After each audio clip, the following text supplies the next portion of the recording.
Maya stands outside the luxury suite, her hand trembling on the cleaning cart. Through the door, she hears Judd's laughter. The same laugh that once made her feel loved, now shared with another woman. She's wearing a cleaner's uniform, wig, glasses, and has darkened her skin tone with makeup. He humiliated her at the entrance 30 minutes ago, never recognizing his own wife. Now she's about to knock on his door to clean his room. Her heart pounds. He tipped me like trash downstairs, she whispers. He has no idea the cleaner he mocked is the woman he married, and the hotel he's using to betray me is mine. Before we continue, let me ask you something quietly. Where are you listening from right now? And what time is it in your part of the world? Some of us are hearing this story under the hot afternoon sun. Some in the calm of the night, when thoughts are heavy and hearts are open. Different places, one story, one lesson. If stories like this speak to your heart, please subscribe to the channel. Your like helps this story reach another soul. Your comment tells me you understand the lesson. And when you share, you may be saving someone from the same mistake. Now let us continue. Maya had always been invisible to Judd, at least that's how it felt. For 3 years she'd watched her husband climb social ladders, flash expensive watches, and host dinner parties for friends who thought he was a self-made man. What none of them knew, what Judd himself didn't know, was that every naira of his lifestyle came from Maya. The Royal Palm Hotel wasn't just any 5-star property in Lagos. It was Maya's inheritance, passed down from her late mother with one critical instruction. Never tell a man about your wealth until you're certain of his heart.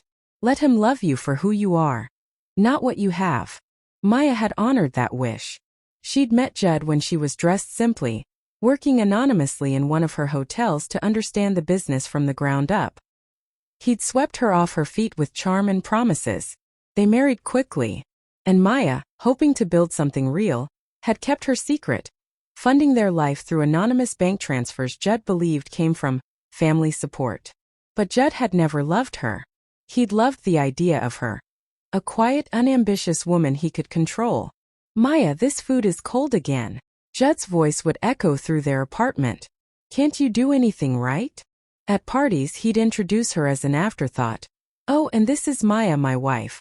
She stays home mostly. The humiliation was constant. The disrespect casual. And Maya had endured it, hoping love would eventually break through. Until last Tuesday, Maya's hotel manager had called with an unusual request. Ma'am, a guest named Judd Adeyemi just booked our executive suite for this weekend. He specified complete privacy and charged it to a credit card I don't recognize as belonging to our corporate family. Maya's blood had run cold. Judd Adeyemi, her husband, booking a luxury suite at her own hotel. He mentioned bringing a special guest. The manager continued carefully. Should I be concerned? Maya's hands had trembled. No. But I want to handle this personally. Don't mention my involvement to anyone. Now, 72 hours later, Maya stood in the hotel's private office, applying the final touches to her disguise. The wig was perfect, short, tightly coiled, nothing like her natural shoulder-length braids. Thick framed glasses obscured her face. Makeup several shades darker than her natural complexion transformed her completely. The padded uniform added bulk to her slim frame. She barely recognized herself. Ma, are you certain about this? Her assistant, Chioma, asked nervously. If he finds out. He won't, Maya said, her voice already practiced in a different accent, deeper, rougher around the edges. To Judd, people like cleaners don't have faces. We're invisible. Just like he's always treated me. She headed downstairs, pushing a cleaning cart, her heart hammering against her ribs. The lobby of Royal Palm Hotel gleamed with marble floors and crystal chandeliers. Maya had designed every detail herself. And now she mopped a section near the entrance, waiting. At 4:47 p.m., Judd's BMW pulled up. Maya's breath caught as her husband stepped out, wearing the designer suit she'd secretly paid for. But he wasn't alone.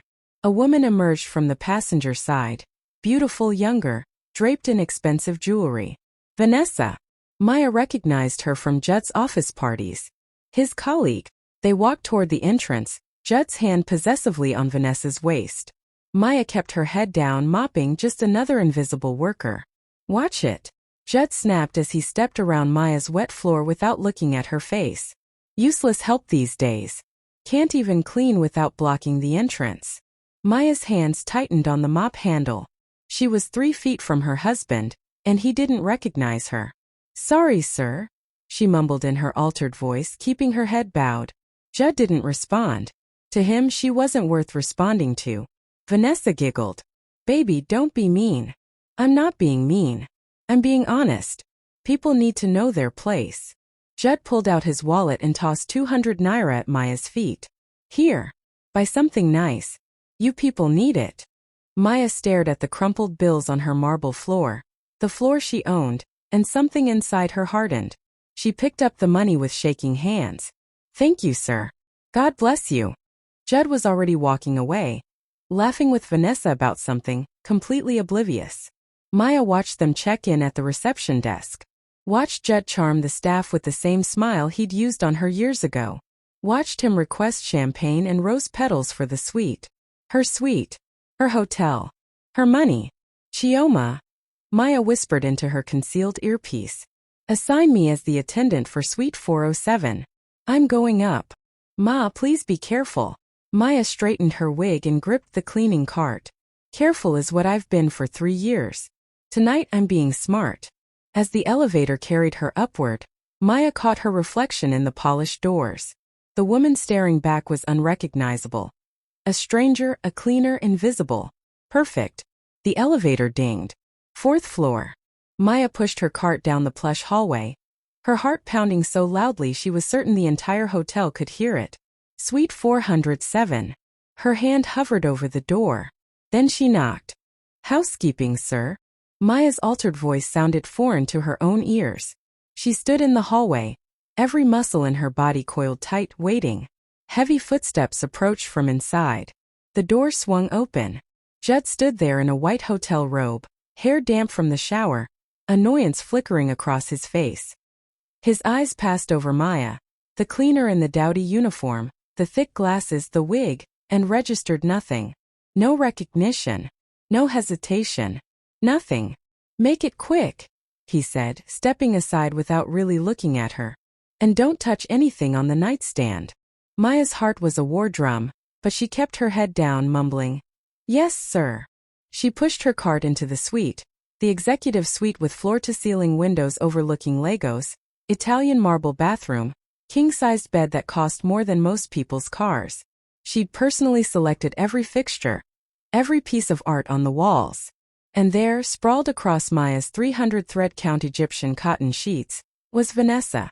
The woman wore a silk robe that barely covered her, scrolling through her phone, completely unbothered by the cleaner's presence. Because that's what Maya was to them, part of the furniture, background noise, invisible. "Baby, how long will this take?" Vanessa asked, not looking up from her phone. "I want to order room service." "Just a few minutes," Judd said, moving to the minibar. "The help knows to be quick." Maya began dusting, her hands moving mechanically while her mind screamed. She was 5 feet from her husband, cleaning his mistress's love nest, and neither of them saw her. Judd's phone rang. He glanced at the screen, and Maya caught a glimpse of the name. Maya. Her own number. Her assistant was calling right on schedule. Judd answered with a completely different voice, softer, almost gentle. "Hey, baby." Maya's stomach turned. "Yeah, I'm stuck at this work conference in Abuja." Judd lied smoothly, walking toward the window. "Boring meetings all weekend. PowerPoint presentations, networking events, you know how it is."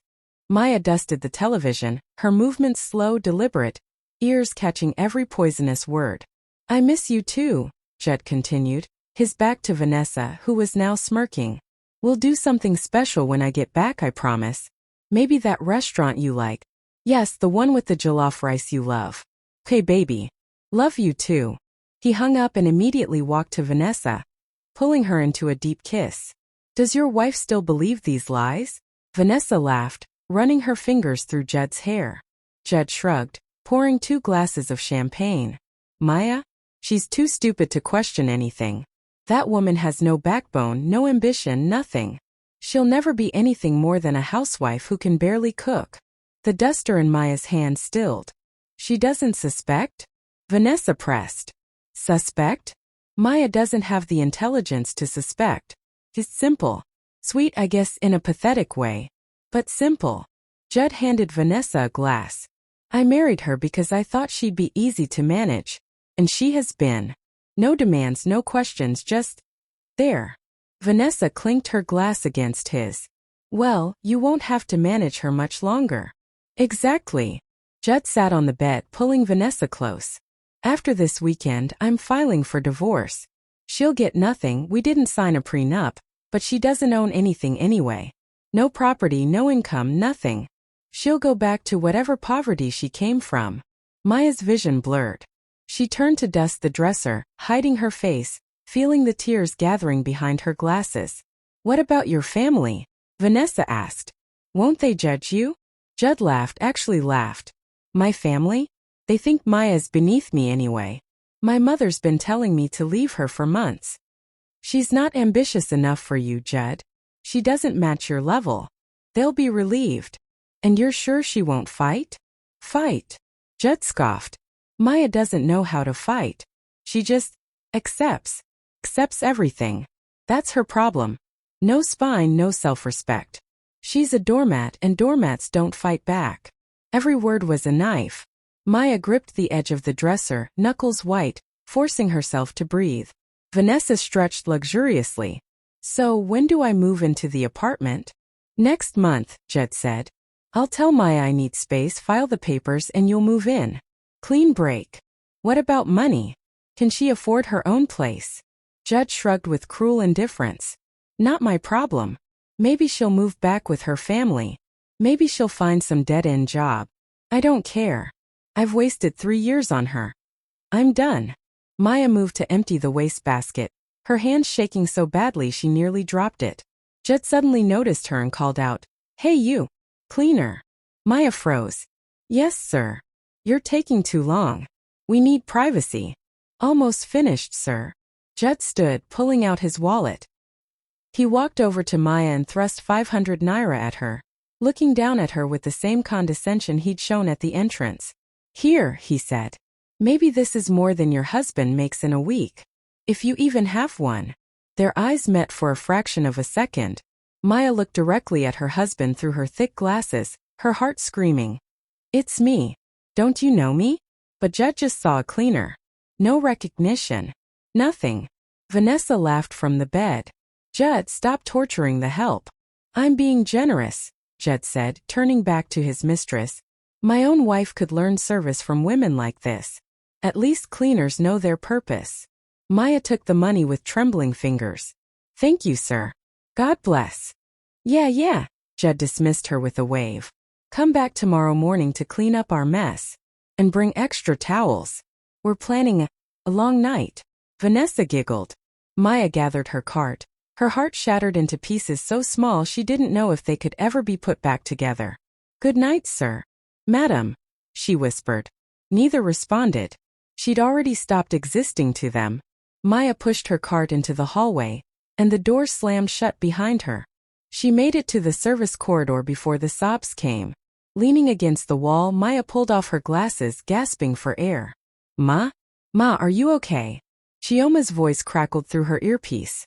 No, Maya whispered. But I will be. She wiped her tears, straightened her wig, and walked to the elevator. But instead of going down, she pressed the button for the top floor. Her private office. It was time to stop being invisible. It was time for Judd to see exactly who he'd married, and exactly what he'd destroyed. Maya stood in her private office, the lights of Lego spreading out beneath her like a blanket of stars. She'd removed the wig, the glasses, the padding. The makeup came off in harsh swipes, revealing her true face, tear-stained but resolute. On her desk lay the 700 naira Judd had given her. 2 tips. 2 separate humiliations. She stared at the crumpled bills and felt something inside her crystallize into pure, cold clarity. Chioma, she said into her phone. I need you to prepare a file. Everything. Bank statements, property deeds, transfer records, recordings from tonight. Bring them to Suite 407 tomorrow morning at 9 a.m. sharp. Ma, what are you planning? Justice, Maya said simply. And I need my lawyer, Kenneth.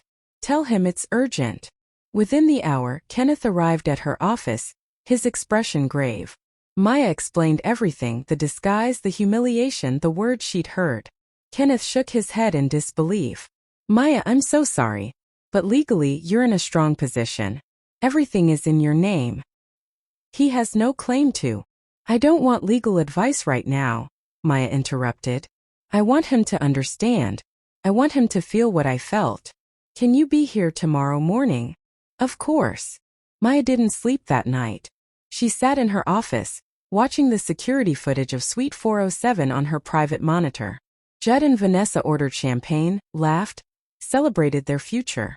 A future they believed would be built on Maya's ruins. At one point around midnight, Vanessa answered a video call. Maya turned up the volume. Mom, you should see this place. Vanessa gushed, panning her phone around the suite. Judd really knows how to treat a woman. Not like that pathetic wife of his. An older woman's voice came through. Is he really leaving her? Filing next month, Vanessa confirmed. And the best part? She doesn't even know.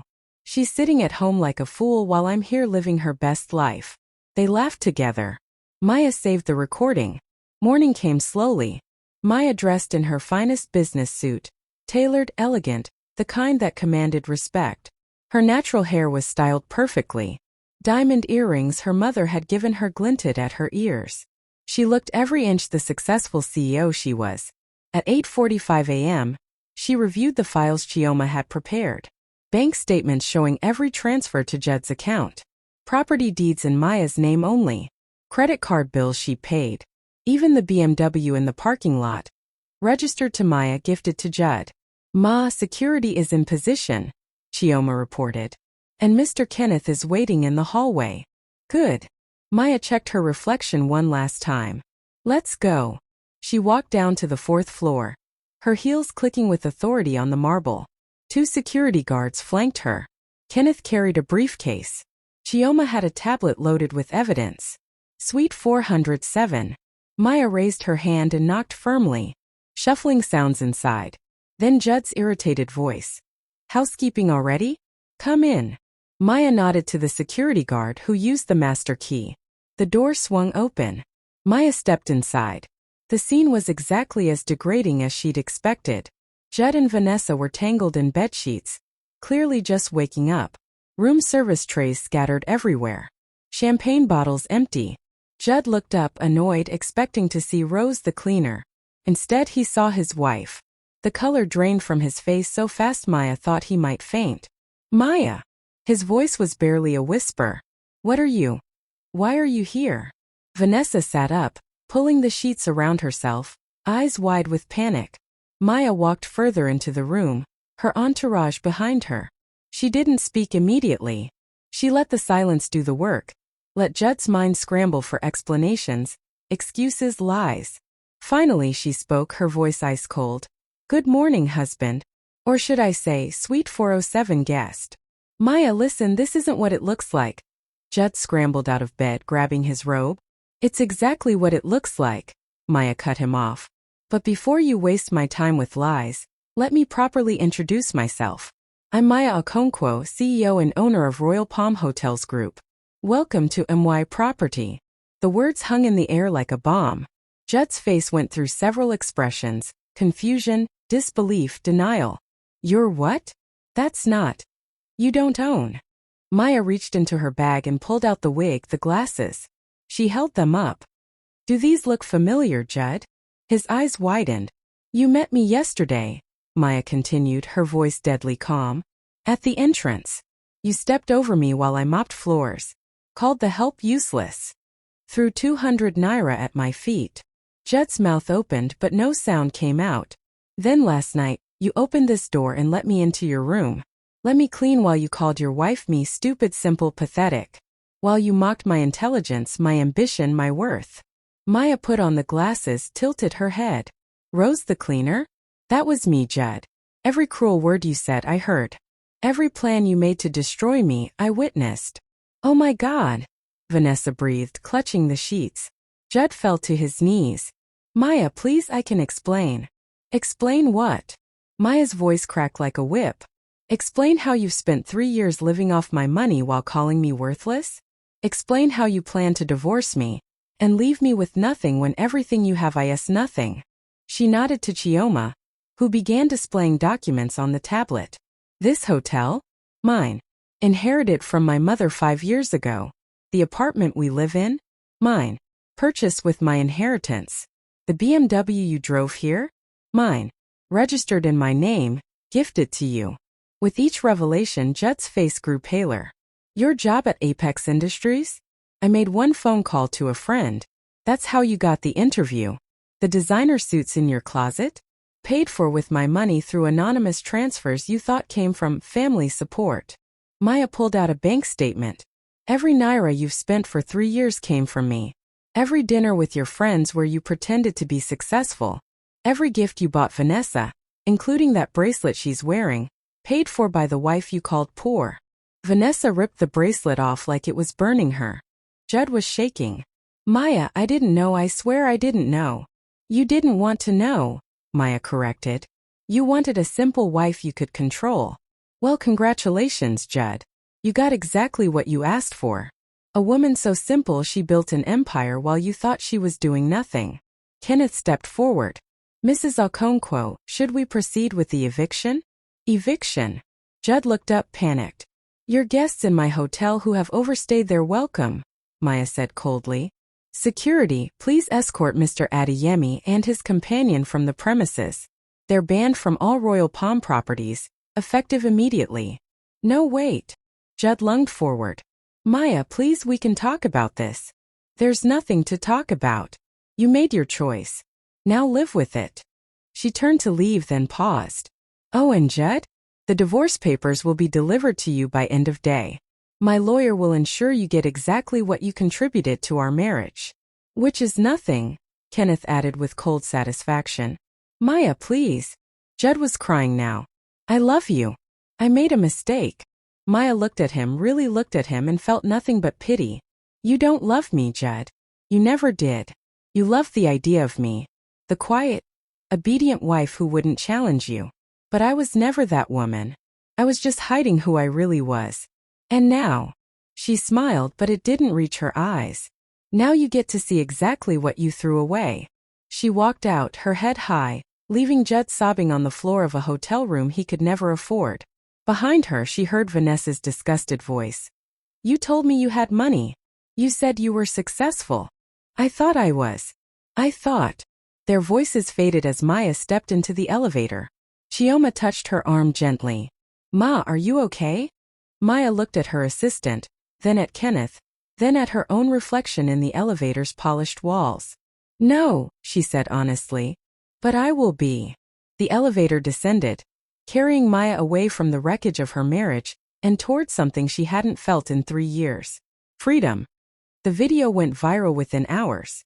Someone, Maya suspected it was a hotel guest, had recorded the moment security escorted Judd and Vanessa through the Royal Palm lobby in their bathrobes, carrying their clothes in plastic bags. By noon, it was all over social media. Cheating husband gets kicked out of wife's hotel. Man didn't know his poor wife owned the luxury hotel. Hotel owner disguises as cleaner to catch cheating husband. The comments were merciless. Maya sat in her office, scrolling through her phone with a mixture of satisfaction and sadness. She hadn't wanted public humiliation for Judd. She'd wanted private justice. But the universe, it seemed, had other plans. Her phone rang. Judd's mother. Maya almost didn't answer, but something made her pick up. How could you? Mrs. Adeyemi's voice was shrill. How could you humiliate my son like this? Throwing him out in his underwear? Making him a laughingstock? Maya's grip tightened on the phone.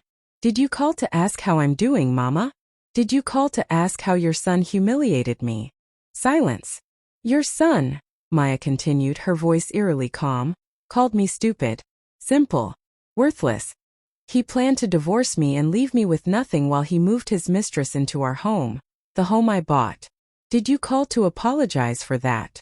Maya, I didn't know about the woman, but what, Mama? You told him I wasn't good enough for him. You told him to leave me. Don't pretend you cared about our marriage. Mrs. Adeyemi's voice cracked. I didn't know you owned all those things. I didn't know you were supporting him. Because Judd lied to you. Just like he lied to me. And now you're upset because the truth came out. Maya laughed bitterly. Where was this energy when your son was betraying his wife? He's still my son. And I was still your daughter-in-law. But you treated me like I wasn't worthy of your family. Well, Mama, here's the truth. Your son has been living off my family's wealth for 3 years. The money you thought Judd was making? Mine. The gifts he gave you for your birthday? Bought with my money. The surgery for your sister last year? I paid for it. Anonymously. Through your son, so you'd be proud of him. Mrs. Adeyemi gasped. That's not possible. Ask him, Maya said coldly. Ask your successful son how much money he actually has in his bank account. Ask him who paid for his car, his clothes, his lifestyle. And when you get the answer, ask yourself if you owe me an apology. She hung up. Within the hour, Chioma reported that Judd's entire family had descended on his apartment, the apartment Maya owned and had already initiated eviction proceedings for.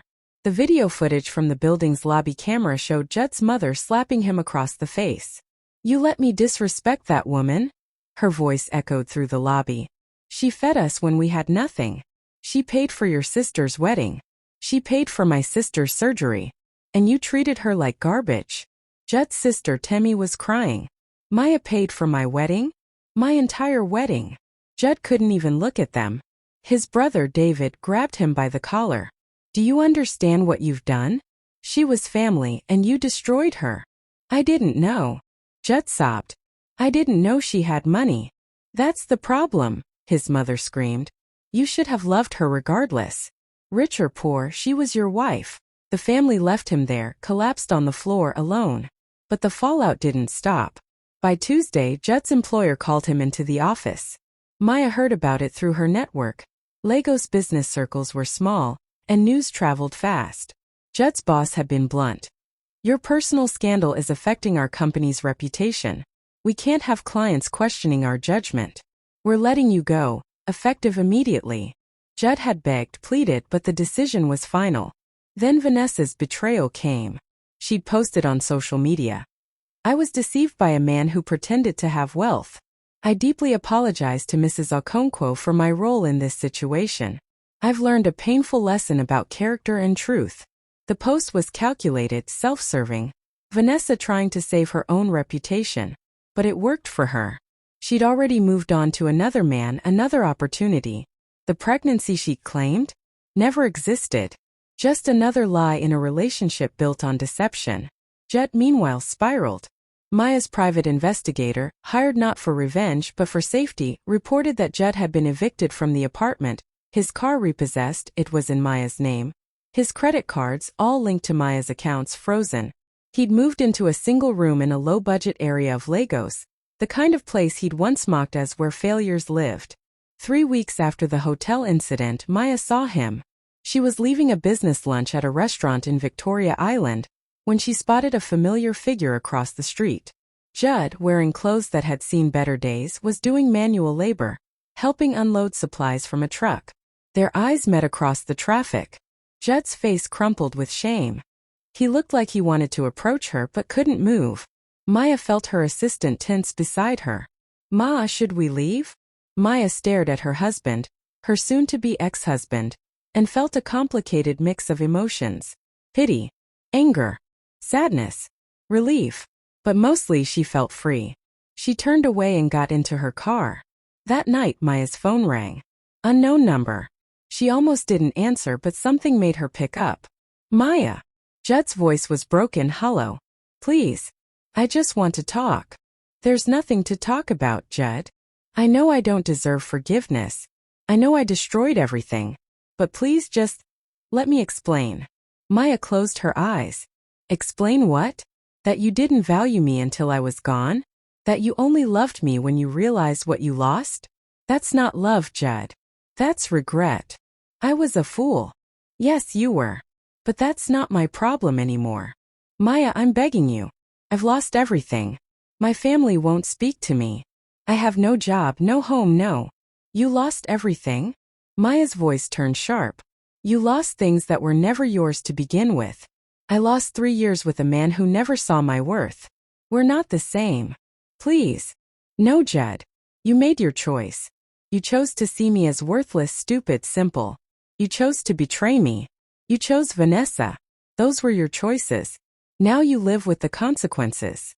I still love you. Maya laughed, but there was no humor in it. You love the idea of me. The successful woman, the hotel owner, the one with money. You don't love Maya. You never did. Because if you had loved me, my bank account wouldn't have mattered. Silence on the other end. Goodbye, Judd. Please don't call again. She hung up and blocked the number. Outside her window, Legos sparkled with lights. Millions of lives, millions of stories, all unfolding in the darkness.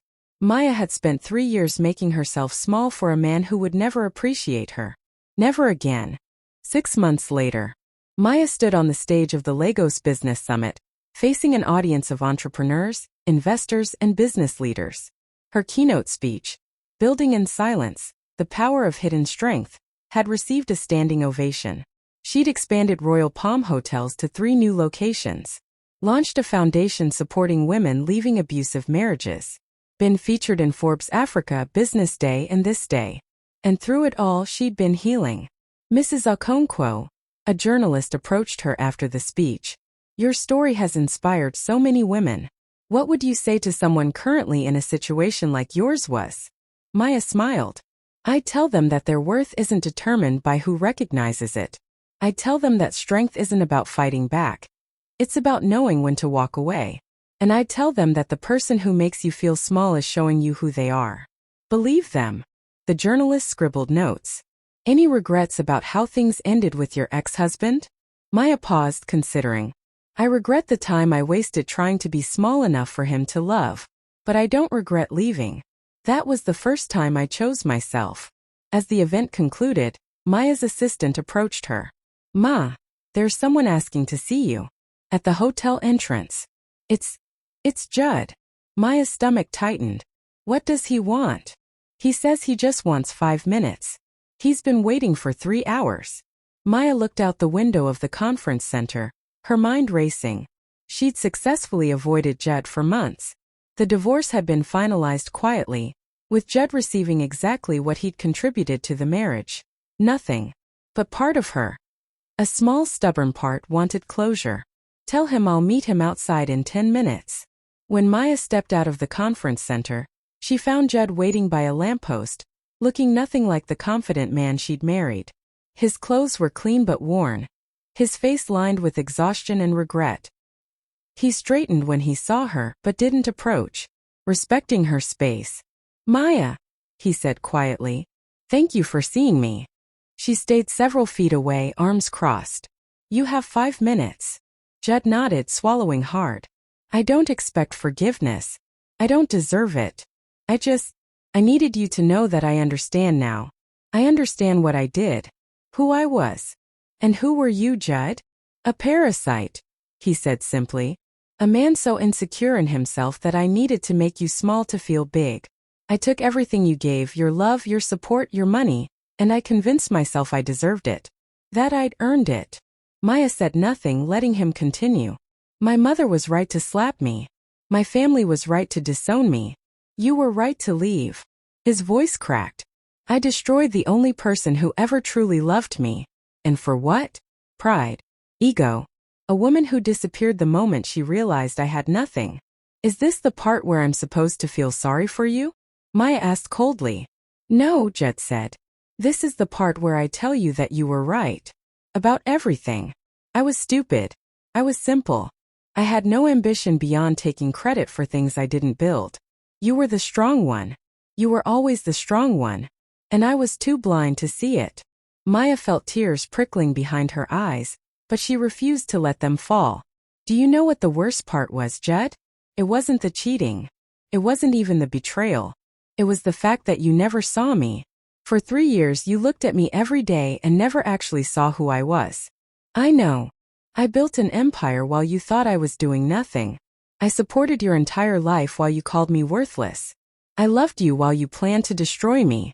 Maya's voice shook. And the only reason you see me now is because you lost everything. If you were still successful, still had Vanessa, still had your job, would you be here? Judd's silence was answer enough. That's what I thought, Maya said softly. You're right, Judd whispered. I don't deserve forgiveness. I don't deserve a second chance. I just needed you to know that I see you now. Finally I see you. And you're magnificent. You always were.